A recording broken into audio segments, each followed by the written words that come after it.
A decent retirement and better social security protection for all Filipinos. An amended charter of the state-run pension fund makes SSS coverage for OFWs mandatory. But some groups are protesting. This is On the Record on CNN Philippines. I'm Ruth Cabal. Maganda po ang programa. Hindi lang po tama ang paraan ng pagkolekta. Ang kinatatakot namin sa dami ng babayaran na ito, baka yung ating mga OFWs hindi na huyang dumaan sa tamang proseso.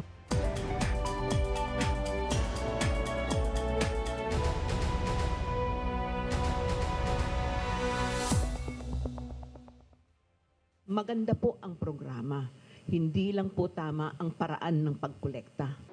OFW advocates and recruiters are opposing the proposed contribution setup mandated by the Extended Social Security System, or SSS, coverage to all overseas Filipino workers. President Duterte signed in February the Social Security Act of 2018, the law that overhauled the SSS Charter. The new law has made the payment of SSS membership a requirement for the issuance of Overseas Employment Certificate, or OEC, among land-based workers like domestic helpers. A worker cannot leave the country without the certificate. An OFW advocacy group says this means the fee for employment certification will be raised from a little over 5,000 pesos to more than 9,000 pesos. Which, to my opinion, is highly unfair, if not even immoral. Kasi why are you putting barriers to employment overseas? Ang kinatatakot namin sa dami ng mga babayaran na ito, baka yung ating mga OFWs hindi na yan dumaan sa tamang proseso. Baka mag-illegal na lang yan. They also lament the exponential rise in contribution rate every year, not just for SSS, but also for PhilHealth. OFW Advocacy Group President Susan Ople says, from 572 pesos per month this year, the minimum PhilHealth contributions of OFWs will be raised to as much as 1,000 pesos in 2025, which she says is too expensive. Siemens groups also fear the increase in contribution might put the entire Filipino seafaring industry in peril. They say under the new law, sea-based workers are considered employees of local manpower agencies. Malamang mawawalan tayo ng employment sa ating mga seafarers kung igigiit itong batas na ito, provision ng batas na ito ay ang manning agency ay i-consider na employer. The groups want both SSS and PhilHealth contributions be voluntary among OFWs, and they will propose amendments to the law when the Congress opens its session after the midterm elections. This, even if the law has not been implemented yet, as the drafting of the implementing rules and regulations is still underway. Makoy Popioko, CNN Philippines. With us for this episode, Attorney Roberto Bautista, Assistant Vice President for Bilateral Agreements of the SSS, and Overseas Workers Welfare Administration, or OWA Administrator Hans Kakdak. OFW advocate and head of the Blas Ople Policy Center, Susan Toots Ople, will join us on the phone. Welcome to the show, gentlemen. Good to be here. Attorney Bautista, una muna, sa ngayon kasi, di ba, hindi naman voluntary lang ang pagiging member ng SSS for overseas Filipino workers. But the new law makes it mandatory. Bakit po kailangan gawin yun? I think our legislator have good reason, legal and valid reason. Unang-una, under the Constitution, it is provided that the state should provide full protection to our workers, be it local or foreign. And there is also that Social Security is a human rights under the UN Declaration of Human Rights. Our concern basically mostly is lalo na yung sa Middle East because they do not cover our OFWs there. So there is no coverage, so meaning there is no Social Security protection. So anong mangyayari po with the new law?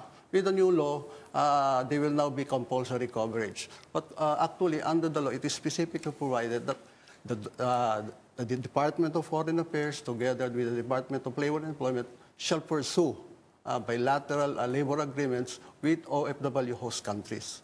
Na to this, we might be able to convince the host country that their employer should provide the corresponding share of the employer contribution. Pero hindi pa po mangyayari yan kasi kailangan may agreement. So sa Yes, ilalim ng yes, batas, ano yes. pong mangyayari muna sa mga overseas Filipino workers? Magkano babayaran? Paano pong magiging proseso? Yeah, so ang process right now, hopefully, yung for the first time living, we're trying to encourage na even at least one contribution. What will be the beauty of one contribution? Hindi naman not thinking bad, halimbawa accidental or mamatay. With only one contribution, we will be paying at least a 20,000 funeral and an additional benefit of around, I think around 38,000, totaling to around 58. So that's the value of having a social security protection. Magkano po yung sinasabi niyong one-time contribution? Yung, so under the new law, it's supposed to be from the initial 550, magiging 900 some, 960. yes. Oo, a month. Yeah. Pero yung sinasabi nga po ng mga, like sila Toots Ople po, ng mga ibang advocates, hindi pa nga ho nakakaalis, hindi pa ho sumusweldo eh. Yeah. Paano po yun? Nadadagdagan pa na naman yung kanilang babayaran bago pa makaalis. Kaya nga, that is yung proposal namin yung sa OCE, no? That is only a proposal, hindi pa naman definite yun. Kasi wala pa hong IRR. Yes, that is something we will have to work out with DOLE, POEA, and the other employment agencies. So ngayon, hindi pa ho sinasabing yun na yung mangyayari just na one. bago babigyan ng overseas employment certificate, kailangan magbayad. So Yeah. hindi pa final yon. Hindi pa final Kasi wala pang IRR. Wala pa. Okay, but before we go to this SSS, pero ngayon may existing na po kasi like in terms of OWA, ano po bang mga benefits ngayon? Kasi ang sinasabi, kailangan pa ba yung ganito? Well, sa gana ng OWA, Ruth, welcome itong batas na to. It's a welcome development. Kasi nga, sa OWA, ang mga programa natin ay, kumbaga, mga one-off payments or benefits for OFW, such as yung reintegration, livelihood, yung scholarship, which is yung period lang nung pagpasok sa eskwela ng anak ng OFW. Tapos yung mga calamity benefits as well as mga repatriation benefits. So in short, ito ay sa mga contingencies o hours of need ng isang OFW. So welcome ito kasi as we all know, kargado ng SSS yung pension or retirement benefit. So in the medium to long term, merong makukuha ang isang OFW as long as of course nagbigay siya ng contribution, which in the case of a land-based worker is on a self-employed basis. Yan, nabanggit yun na yung self-employed. Yun din yung ibabalik ko kay Attorney Bautista. Kasi ang mangyayari, parang considered as self-employed sa ngayon yung OFW. Wala siyang ka-share na employer. Wala. Dun sa babayaran niya. Paano pong mangyayari? So, ang nangyayari nga sa self-employed, they pay both the employer and the employee share. Yan ang nangyayari ngayon. Kasi ngayon, dito sa atin, yung mga katulad namin, di ba? Parang share sa amin yung employee tsaka yung employer namin, di ba po? Because you're employed. So in the case of mga kagaya ng mga artista, ganyan, mga partnership o mga professionals, they pay both the share of the employer and the employee. So we can't do that yet. Yun yung sinasabi niyong you're trying to come up with bilateral agreements Yes, that with is the countries. mandate under the law. So sa ngayon, papasanin ng buo ng OFW yung babayaran sa SSS. Okay, we have on the line si Toots Ople. Toots, may concerns yung inyong grupo tungkol dito sa bagong SSS law, ano? Yeah, hi Ruth at sa ating mga kasamahan dyan sa studio. Yung sa self-employed, alam naman ng lahat na hindi self-employed ang OFW. May employer siya. And maski sabihin mo na nasa batas na dapat may bilateral agreement tungkol sa Social Security, that's easier said than done, ano? Kung titingnan mo nga, parang iilan lang ba ang bansa na meron tayong Social Security Agreement. Ang isa pa naming nakikitang pagkakamali dun sa batas ay yung pag-define ng manning agencies bilang employers. Parang nire-define natin yung overseas employment kasi hindi sila employers and yet dun sa batas they were being defined as employers. So, ang third namin na issue is with the mandatory SSS contribution of 960. Tapos yung PhilHealth na yung 2.4 in July magiging 6.8. Tapos yung iba pang mga mandatory payments, hindi pa nakakasweldo yung OFW ang laki na nung ina-out yung pera para lang makaalis. Ang aming panawagan, wag naman itali sa OEC yung mga contributions na ito. Mandatory ang lahat, tapos para nagiging requirement para maging OFW patuloy, bukod sa magkaroon ng foreign employer ka, kung nakakabayad ka ba ng SSS at ng PhilHealth at Pag-ibig at iba pa, yun ang magiging essence niyan pag nakatali yan sa OEC, which we believe is really unfair. Ang sinasabi naman ni Attorney Bautista, hindi pa final yun, na pag-aaralan pa daw yun. Pero gusto ko lang muna balikan, Toots, yung sinasabi niyo with regards to the manning agencies. Ano ba yung nakikita niyong problema dyan? Can you pa-elaborate lang? Oo. Yeah, oo. Very clear naman na hindi employers ang manning agencies. And alam to ni Admin Hans, yung manning agencies, sa kanila dumadaan yung sweldo, sila nagre-remit sa pamilya. Pero hindi ibig sabihin, sila yung sa bulsa nila kinukuha yung sweldo. So it's a very, there's a very important differentiation dyan. And a law that is not intellectually honest would be difficult really to implement and be sustainable, and would be patently unfair to the parties concerned. Kasi may mga employers yun Hindi sila yung talagang employer. And yet, pag hindi nakapag-remit, kunyari nakababa na ng barko, ang penalty mapupunta sa manning agency. Kasi nga, imposibleng habulin ng SSS yung mga foreign employers. Okay. Can we ask Attorney Bautista? Yes, because basically our concern on the part of SSS, how do we run after the foreign employers? They're not here. We do not have jurisdiction. They're outside of the country. So kaya nga tumatayo silang pinaka-representative or agent of the principals. So we make them the legislator deem it responsible to make them responsible in the event that the seafarer does not receive yung kanyang compensation. Kaya doon dinadaan po sa ahensya. Okay, Yes. Pagpatuloy natin yung ating discussion, we'll just take a short break. Stay tuned. This is On the Record on CNN Philippines.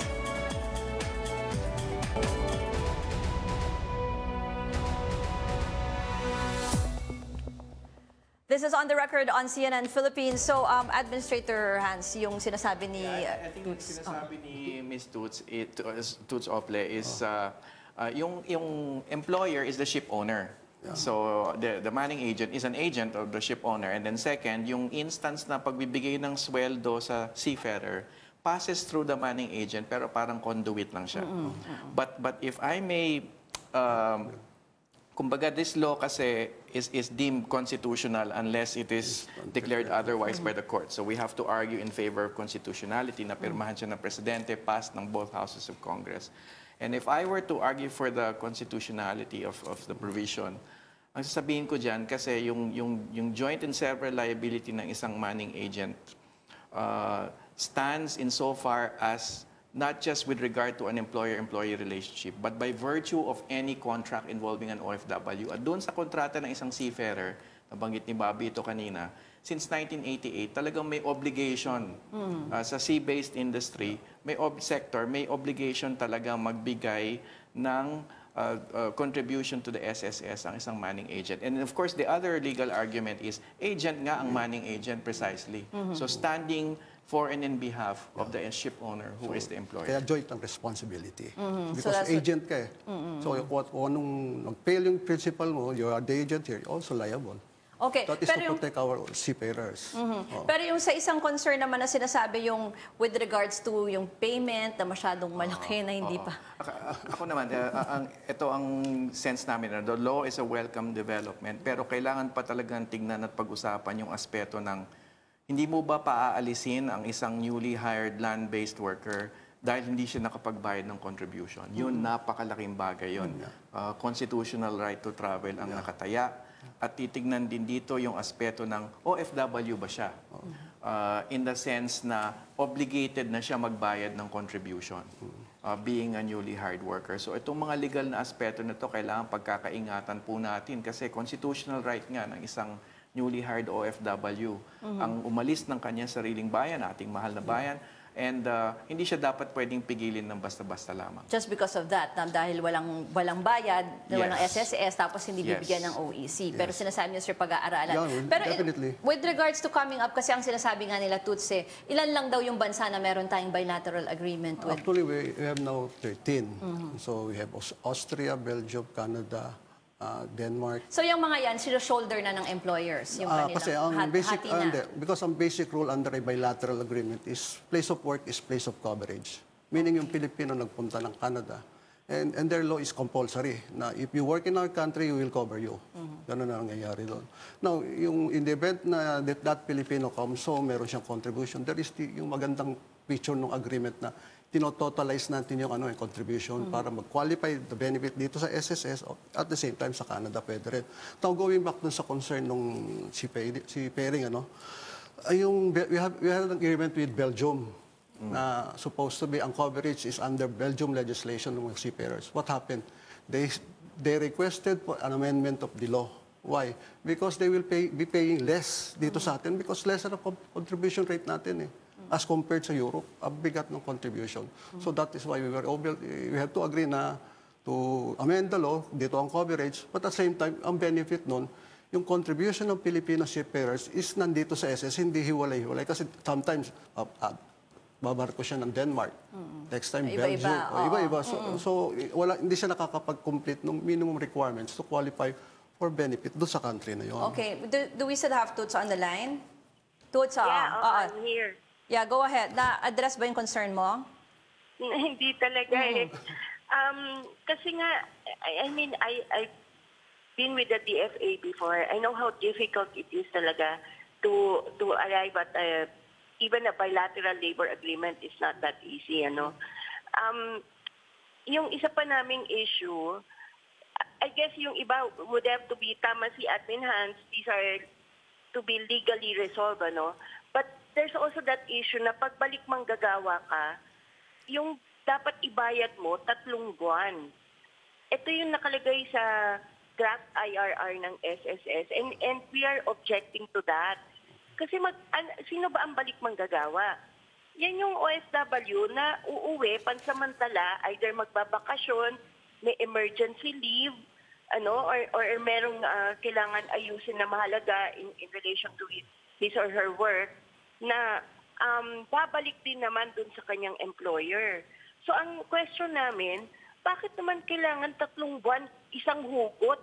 Hindi ba pwedeng unahin muna ng isang balik manggagawa yung pamilya niya? Total mandatory member na siya eh. So hindi namin din maintindihan yung ganon. And if that's in the draft IRR, doon sa consultations, we definitely will raise that. Kasi 960 times 3. Yun ang kukunin sa isang magbabakasyon na OFW for the SSS. I guess, Ruth, yung sa amin lang, and I speak for the OPLE Center, ako talaga naniniwala ako, give the OFW the freedom to choose. Kung SSS siya, sana naging voluntary. But nandyan na yung batas that has always been our position. Yung OFW chose to leave the country to provide for the family. So, sana bigyan din siya ng right to choose kung PhilHealth ba, Pag-ibig, at SSS, kung yung buong 3 or 2 out of 3, hayaan natin, base na rin sa kakayanan ng kanyang kikitain. Kung ano yung ipaprioritize niya sana doon sa mga benefits na gusto niyang makuha. But yes, kasi hindi naman kaya ng gobyerno i-impose ito sa employers nila eh. Kawawa naman yung OFWs na aalis na nga, lahat pa nito puro mandatory. Sa kanya magmumula. Attorney Bautista, yung concern doon sa 3 buwan na kailangan bayaran pagbalik manggagawa.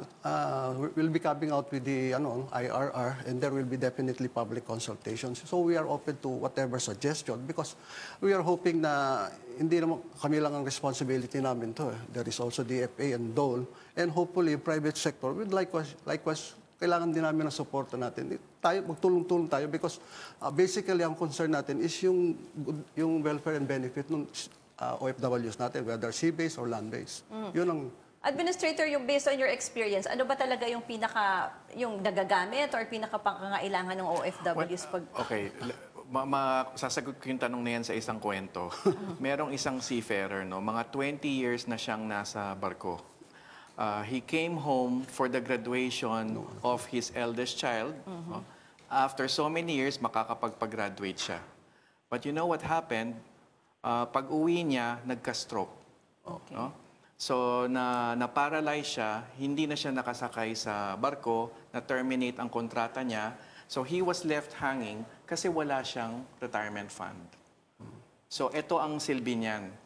Kung meron ng SSS membership at mandatory ang contribution sa seafarers through the manning agent in accordance with the law, napakalaking bagay po niyan. Gantimpala yan, reward, no? Sa isang marino, lalo na yung mga matatagal na pagka sila'y na-uwi, yan yung tinatawag na nest egg, na kumbagay na-impok nila at they will have a retirement pension fund for life. Yan ang pakinabang niyan. Okay, we'll continue our discussion and take a quick break. This is On the Record on CNN Philippines.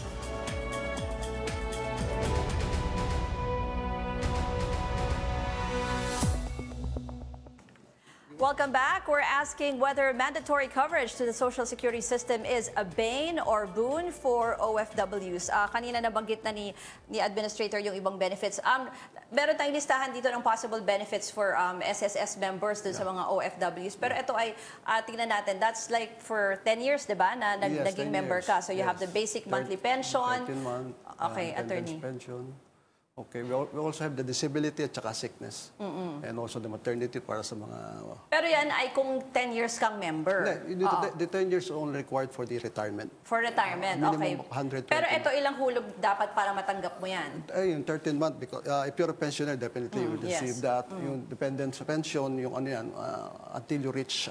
Pero retirement yan, Bobby, di ba? Yung pension. When you say Pension. pension. Yeah, Yeah, pension. oo. That is a pension. Yes. Basic Dependence. monthly pension, Yung dependence dependence pension, para sa mga survivors yan, yung mga dependent children, tsaka yung Ah, wife. okay. Monthly allowance for disability. May additional yan to sa mag-aalaga sa'yo. And then the funeral grant, yun nga 20,000. That's the minimum. Ano? Depende rin sa the length of number of months you have contributed. Yeah, you have the salary loan, which is right now at the maximum 32,000. And direct housing basically direct housing is mostly for the OFWs. So what you're saying is yung long-term effect nga ng social security system para doon sa OFW. Yeah, not only for the OFW, but likewise members of the family niya. Oo. Yun ang sinasabi niyong Okay, pag yeah. naging mandatory ito. Yeah. Pero again, for yung last words natin from Toots noon, sinasabi niyo voluntary na lang. Yun ang gusto niyo for now. But there's Yung already sa a law. amin lang, yung sa amin, gusto sana namin na voluntary, but the law has been passed and we respect the law. It's already there, no? But yung sa amin lang sana isipin din, huwag naman bago umalis yung worker, ang dami nang kumukolekta. Sana maging stable muna ang isang OFW and let the mandatory contributions kick in. I'm not against SSS. I would love it if yung may mga pension makukuha ang isang OFW. But I think that the law has its flaws. And sa consultations, I hope na maging bukas ang SSS to also recognize yung mga sentimento ng OFWs. We are not against the SSS, but we are against yung 3 months para sa balik manggagawa, itong definition of terms, at pati yung pagiging self-employed. Hindi siya self-employed. Parang nire-redefine natin yung overseas employment para lang makakolekta sa ating mga OFWs. Okay. Attorney Bautista, there's really no way na yung sinasabi niya na hindi nga self-employed, doon lang through bilateral agreements. Depende lang kung papayag nga yung bansa, yung ibang bansa. So hopefully, pagka pumayag yung bansa, definitely ang compulsory coverage na talaga, not as a self-employed, but also an already unemployed worker. Ganun ang mangyayari. So dadagdagan na lang yung countries posible na magkaroon ng ganong klase ng agreement. So, right now, actually, there are around 38 bilateral labor agreements, pero walang specific provisions about Social Security protection. So we're hoping that we will try to negotiate, definitely with the help nila TOTS, yung private sector, because we should be partners in doing this for the good of our workers. Kasi ang pinaka-basic concern natin, when it comes to voluntary, hindi pa buo yung mindset ng Filipino workers natin, lalo yung land-based na. Maganda itong Social Security, investment ito for the future. That is yung dapat ang baguhin natin sa mentality ng ating mga workers na it is toward their own good as well as members of their family. Administrator Hans, yun yung sinasabi ko kanina, ba't kailangan pa ito? At binanggit na rin ni Toots na sana voluntary na lang, mabili na lang. Bakit ba kailangan to? Well, as I said nga kanina, kailangan talaga kasi ito yung talagang biggest need ng mga OFWs. Not just, tama si Bobby, hindi lang sa OFWs but their families. Yung medium to long-term benefits, pension funds, retirement funds, ito na yan. Ito yung sasagot sa kanilang matagal ng hinihiling. And of course, hindi lang yung array of benefits na pinakita kanina, malaking bagay din yon. And ang kailangan lang sigurong maunawaan dito, yung magkaroon ng campaign. Yeah. And then to make it easy for the OFWs to contribute. Yes. So meron na ngayon online facilities and payments na ngayon. So perhaps the SSS could strengthen or continue yung kanilang online campaign as well as online facilities for payments. Okay, and that's on the record this week. Thank you very much to our guests, and thank you for watching. I'm Ruth Cabal. Yeah.